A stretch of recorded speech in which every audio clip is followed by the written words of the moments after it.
In Results 2020, today is the last day to register with a political party if you want to vote in next month's presidential primary. Florida has a closed primary, meaning you must be registered as either a Democrat or a Republican to vote for that party's candidate. News 6's Lauren Cervantes joins us now after speaking to a local supervisor of elections.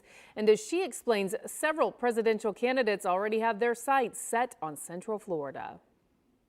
We visited a number of candidates' Central Florida offices today, showing that despite the focus on Nevada this week, presidential candidates are already looking ahead to Florida. We're a grassroots group that came together and decided to pull our money and our time and dedicate it to getting Bernie's word out. Laura Hoffman says they've opened up this office for Senator Bernie Sanders, and while they aren't affiliated with his official campaign, she says they are working closely with the Sanders team, adding that they were up and running Saturday strategically ahead of the deadline to register for the March 17th primary. We wanted to make sure that we got the word out for the voter registration before the deadline. So that was really the key and why we picked this weekend. We are 28 days away from the primary, and the cutoff to register is midnight tonight. Florida is a closed primary election state, meaning you have to declare a political party in order to vote in the primary. In Orange County, 30.5% of the voters are registered with no party affiliation.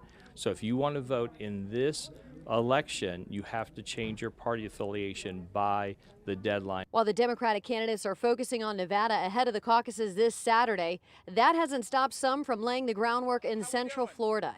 In the downtown, former New York City Mayor Mike Bloomberg, who just qualified for his first Democratic debate and will take the stage on Wednesday, opened up this office on Orange Avenue. Over on South Rio Grande Avenue, Senator Elizabeth Warren has her Florida headquarters already reaching out to potential voters. But with all of the focus on the national election, Orange County Election Supervisor Bill Cowles says it's also important to think local, citing 6 cities that have their city elections on March 17th. While we look at the national picture for presidential, everybody should be looking at the local and how those representatives make the quality of life for them here in Central Florida. President Trump launched his re-election campaign in downtown Orlando, signifying just how important the state of Florida is to both Republicans and Democrats trying to win the White House. In Orange County, I'm Lauren Cervantes, getting Results News 6.